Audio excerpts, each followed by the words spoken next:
Bought this brand new Toro 1800 electric snowblower from Home Depot. After installation, you can hear there's something in there.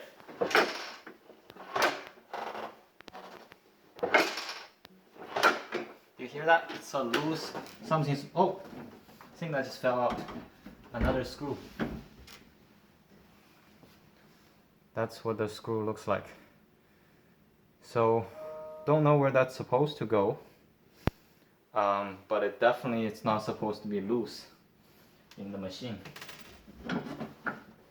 But now there's no longer any loose sounds. So there's nothing loose in there now, but the question is, where were those screws supposed to be?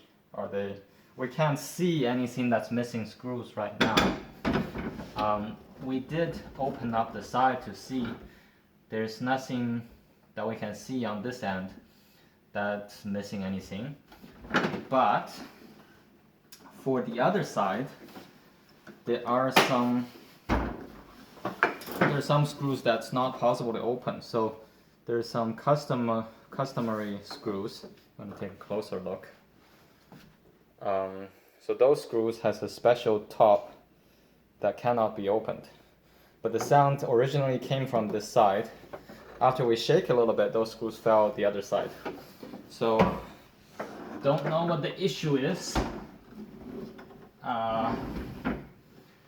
Okay, I guess we'll just put everything back together now.